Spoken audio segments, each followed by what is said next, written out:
I was like a zombie till I was awakened, chasing all the Barbies, trying to get the bacon. Pull up in a new toy, feeling like a rude boy, always acting crazy, but What's up, guys? Welcome to my second episode of Culture Shock. Today I got my cousin, my best friend, Caleb Dukes. He's going to be on with us today, and we're just going to talk to you guys. Caleb, how are you doing? Doing well, yeah. Good. Doing well. Everything's going good? Yeah. How's college? Is college going good? Yeah, living that college life, just like grinding with music stuff, learning music theory and stuff like that, trying to form relationships. It's been good though, so yeah. Good. So yeah, I think we're gonna dive right in today. Me and Caleb are gonna talk about being different, but before we really dig into that, we want to talk a little about, because Caleb's a musician and Caleb has songs, and it's on iTunes, Spotify, YouTube, anywhere that you want to stream it. And man, we're giving him a shout out today. We want you guys to go listen to that. He's doing well. He's got some awesome songs, but so we're going to talk about some song lyrics today. So Tom. So first of all, just talk to us a little bit about Tom, kind of your motivation going into Tom, your thinking, your mentality. Yeah, for sure. So kind of the inspiration of that song was just when I was starting to realize, like going through high school, how fast time was moving and how much that frustrated me, because I would remember thinking things like when I was a freshman, I would be like, man, I'm going to be like a senior and be like, where did high school go? Right. And then I was a senior. Right. And I remembered that thought, and I was like, oh shoot, time went by that fast. And so I just wanted to write a song about how to cherish every moment and live in the moment, and trust God through that, and know that He's got a plan for the future, and He's outside of time, so He can work within our lives regardless of time. And then in the end, as the song concludes in the last verse, just talks about how, like, in the end, time is through, and since God will live on forever and will live on forever, that time will not matter anymore. So, awesome. Yeah. So one thing I want to say about Caleb before we get into this lyric is, Caleb is really deep. He thinks really deep. He's a deep thinker, and that's one thing I love about Caleb is he feels things, and I love the way he feels things and how smart he is. So so this lyric from Tom that I picked up. So just talk a little bit about your mentality of this. If it feels like I am bound and what's ahead is no trace. So very deep lyric, I guess. I'm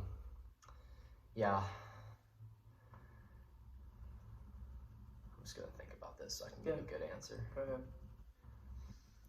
I mean, with time, it's just very, like I said, like how fast it moves by. So, but also, like, I can't do anything to control how fast it goes.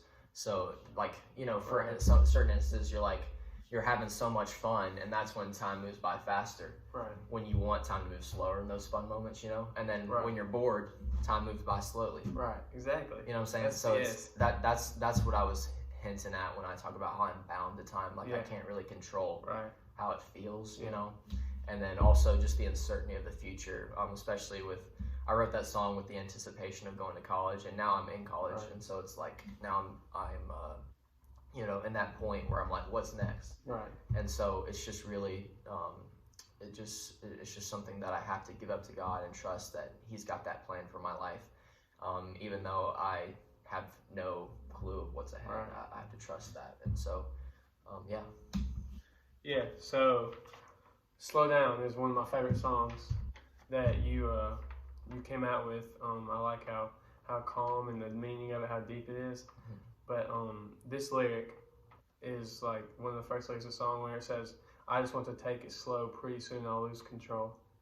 Mm-hmm. So before you say something, I just want to say, with the thing of slow down, like life moves so fast. Like we move so fast. Everything's going by, and everybody's striving. And I talked with the youth here at First Baptist a few weeks ago, and I talked about striving and striding and the difference between. So slow down, and everyone around us is striving, and we're trying to chase our dreams, and we're doing this, but when you truly learn to focus in on God, and you slow down and you stride, then he's teaching you, and he's growing you, and he's cultivating you into something so special. and you grow in wisdom, and you grow stronger, and it's awesome. So stride instead of strive, guys. And you can talk about slow down. Go ahead. Yeah, for sure. Yeah, and I love that. And I remember hearing you saying that and being like, wow, it's really it's a whole mindset where you're not like, my dad always tells me to live from an identity and not live for one, right? Because you already have that identity in Christ, right. And so you don't have to do anything to affirm that identity, because you can already live from it and strive, stride yeah. in that identity. It's hard, yep. You mix it up. No. I mean, people in life, it's hard because you go back and forth because those words sound the same, and it's hard, you know what I'm saying? So, but yeah, so, and then slow down definitely goes along those lines with just how our culture moves so fast, and that we often don't take a Sabbath, and how we don't often like take a time to rest and refresh, which is what Jesus did with his disciples a lot. He would send his disciples out, and then they'd come back, and then they would seclude themselves and rest and process and talk about it. Exactly. And that's what our culture is missing today. And so that song was really just an encouragement to just find moments to take a breath and slow down. And and it goes right along with time too, just how to cherish the moment and stuff like that. For so, sure. Yeah, and then you just came out with this new song called Breathe, talking about the social injustice and stuff going on around the world right now. So I want to take some time to let you talk about that, because I know you're so passionate about it, and I want to hear you talk about that. Oh yeah, for sure. Yeah. So if you haven't heard Breathe, it's a song about just the racial and racial tensions and the stuff going on in our world right now that everybody has seen and heard about and talked about now, and it's coming to light about how our history as Americans and in our country, it's just not the best. And so, and me as a white person, I was very blind to the fact of how much went on, and how much still goes on today. And so this song was kind of more of me processing through all of that and learning and listening, because that's something as a white person I have to do, because I don't know what it's like to be a minority, as I say in the song. That's one of the lyrics in the song. And then it talks about how it angers me that we're treating people differently just because of the color of their skin. And it hurts my heart to see that still going on, and how we need a racial reconciliation to do that. So, well, as a white person, I encourage you to continue to listen and talk to people, talk to your minorities and friends, and talk to hear their perspective and hear what it's like to feel that way, because as white people, we're the majority. We don't know. So we don't know what it's like, and especially just take the time to know how they feel, because how they feel matters, and so that's my encouragement to you. And I will say this: have you ever seen the movie or read the book "The Hate You Give"? Have you heard about it? No, I haven't. Have you heard about it? I have heard about it. Yeah. Yes. So there's this line that the star is the main character. She's an African American girl. Yeah. And she says that her parents, I'm not going to word it exactly right, but she says that her parents sat her down for two serious conversations in life, and it was the birds and the bees and police, and how to handle getting pulled over by a policeman. And so that's just, for us, white people, like, that's just so, like, we're blind to that. Like, we don't see, like, what it goes on in these families and these households, because we're so we only get the former talk. Yeah. And so, like he said, I would encourage you to go and with your black friends, and I would encourage you to be humble and say, like, I don't understand this like you do. Like, I don't see this like you do. Mm-hmm. And I want to learn and I want to grow so that I can join hand in hand with you and fight together. Absolutely. And so, and risk that uncomfortable conversation, because that's what it's going to take to have racial reconciliation. Yeah, and that's how you build relationships, is you be completely raw and real. Absolutely. And I would say this, for just the social injustice thing, like, we can't just, like, see all lives matter, like, and because right now, like we say, Black Lives Matter right now, because that's the house that's burning. Yes. But, like, we cannot, how am I going to say this? We cannot see a black person and I don't want you to see a black person and say they're, like, equal to me, which they are. I'm just saying, like, hang in there. Yeah. So I want you to see that black friend of yours as a African American or a black beautiful person, and that is who they are. Like that's how they are. They're special. That's who they are. Mm-hmm. You are a white person, and that's your beautifulness. That's who you are. So don't see them as just you're looking at them and being colorblind to it. And like ignoring their heritage. Yes. And like, so yeah. Yes. So, absolutely. So we have to take our heritage, and they have to take their heritage, and we have to come together, and that's what makes us who we are. Yeah. Like we're beautiful in that difference for right. sure. Yeah. Right. Yeah. I was listening to, so my dad does a podcast, and I want to take time to highlight this. My dad does a podcast called The Reconciliation Conversation. And if you haven't heard it, just please go check it out, because it talks about awesome stuff and awesome perspectives with awesome people who have been on it. Jeb Bush was on it as well, which was pretty cool. But yeah, so be sure to check that out. But there's one part in the podcast where it's talking about how we're all just different shades of brown. Right. But we're different shades of brown anyway. Yeah. So we have that beautiful differences. That's what makes us who we are. Yeah, for sure. Yeah. So yeah. Thank you. We're going to dive right into this, and our title for today is Be Different. And this goes right along with culture shock, because I'll start by saying this. Culture tells you what's cool. Culture tells you what's going on, what's striving, the next thing. And we have to decide, because it's all about a choice. Mm-hmm. What we're going to do. Are we going to decide to do what they do and to follow what they do? Or are we going to decide to be different and stand out? And so that's why I want to talk to you about this, because you were a great example to me and to everyone else that I'm inspired by the way you stand out and you're different, and I love that about you. Right back at you. Yeah. So first of all, I just want to say choosing to be different is a choice. So tell me anything you want to say about that. Anything? Yeah, for sure. Add anything? So yeah, it's definitely hard to go against the flow and swim upstream in a culture that's so bent on, judging others, and also your status and how many accomplishments you have in your belt and all of that, instead of seeing people for who they really are. And so I'll relate this to my music, because I've written a couple songs about this. One of my songs, Me, which I actually released a year ago today, talks about how we see people for what they are instead of who they are. And so that's something that we have to go against the flow of, because we have to actually care about people for who they are and what they're going through, and not just where they are in society and what job they have, or how much money they make, or what shoes they wear, stuff like that, and just examples. But yeah, for sure. So a story that reminds me of this is Shadrach, Meshach, and Bendigo.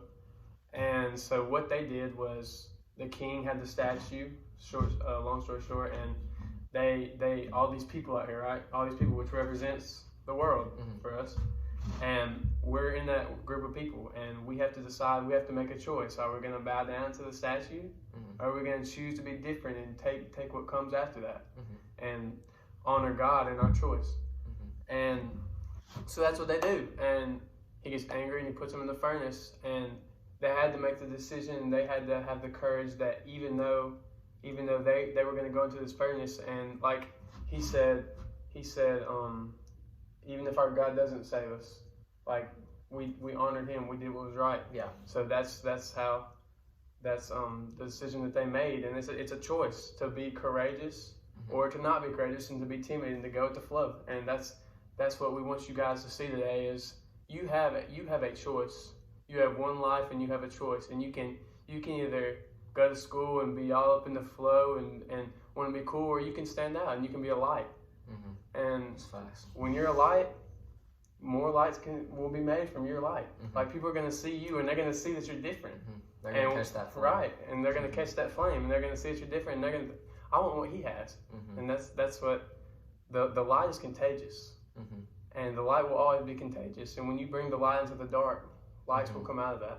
So yeah. And it's so liberating, because you just feel more free when you're doing that. Right. And that's why others are like, oh, I want like what you're saying, I want what he has, because you just don't feel the pressure to live up to the standards that our culture has set, because you already know that you can't meet God's standard. Right. But since we have Christ's identity, he's already given us everything we need because our sins are forgiven. Yeah. We can live from that identity. So we have to know whose we are instead of who we are. Mm-hmm. Absolutely. Yeah. So let's see. So I would say we have to stand up.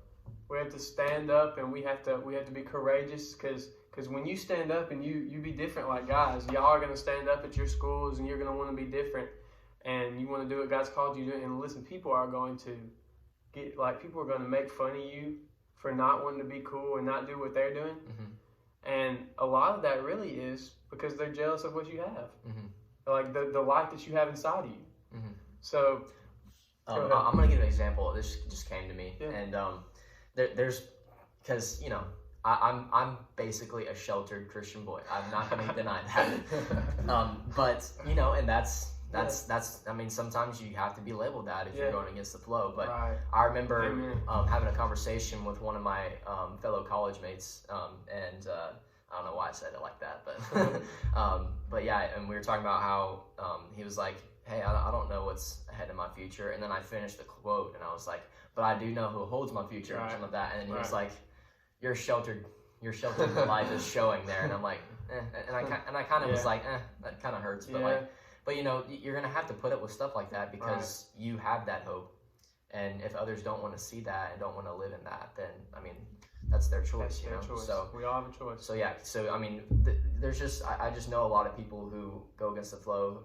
You know, Jesus never told us it's going to be easy. Right. Jesus told us people are going to hate us. Jesus told us we're going to be lonely. Right. Jesus told us these things, but thank goodness He knows what that feels like as well, because He endured the most loneliness.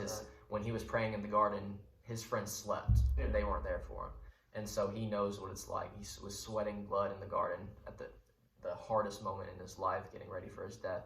And so He knows how you feel. So that's what gives me hope, because even though I can be lonely sometimes and there's not many other people surrounding me who may be having that hope or maybe swimming upstream, just to keep pressing on, because Jesus is right there swimming with me. Yeah, because Jesus is the best example of that, because even like from Jesus' birth to His death, like Jesus went against the flow, like of religion, and He broke the walls of religion, and that gives me chill bones.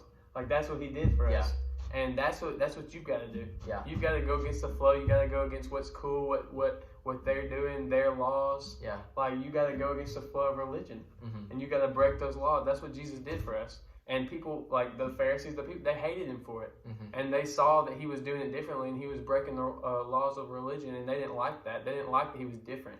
They wanted Him to be like them. Yeah, it's crazy how taken aback they were. Like I was thinking about today, like, wait, you can't do that, and Jesus is like, well, I just did that. Exactly. It's all savage Jesus. Yeah. It's awesome. Oh, man. Awesome stuff. For sure. So Romans 12:2. Do not conform to the patterns of this world, but be transformed by the renewing of your mind, and you will be able to test and approve God's will, God's perfect, pleasing will. So that's good. Yeah. So we cannot, like, that's what that's saying is don't conform to the culture. Like we've got to focus on God, and God will transform our minds, and we'll be able to change the world, which is our mission, which we're trying to do. Absolutely. Yeah, we're trying to go against the flow. We're trying to change the culture, and culture shock. Culture shock. That's what I'm saying. So once we make the decision to be different, we have to choose to follow Him, and that's the biggest thing is choosing to follow Him after choosing to be different, because you make the choice to be different, but then you got to follow Him for sure. Yeah. So you got anything you want to say about that? No. You good? Yeah. So when we make the choice to be different, we have to make the choice that we're going to say, God, I mess up every day, all the time. I'm not like any of these people. I'm the same as these people following the culture. Yeah. I'm the same person as them, but I want to go against that. Yeah. And I want to seek You, and I want to get wisdom and knowledge, and I want to be more like You every day. And that's what we have to say. We have to say, like, I don't want what this is. Like, I don't want what this culture is. I want something different. I want something that fills the hole inside of my soul. And that only God can fill that hole. Like, you can't, what did I say? You can't fill a God-sized hole with something that's not God-sized. Yeah. Yep. So we got to stand out. We got to be different. And this is the last thing I'm going to end on this. All right. If you want to make a difference, you have to do things differently. Yep. Yeah. So, yeah. Guys, Caleb. Wise words from Josh. Yes, sir. Yeah. That's facts. Bro, thank you so much for coming on here, man. Thank you for having me awesome. on here. For yes, sir. I love you, Culture man. Shock. Yep, Culture Shock. Love you too, bro. Culture Shock. See you guys later Keep on the on next swimming episode. upstream. Keep on swimming upstream. You heard him. Yes, sir. Culture Shock.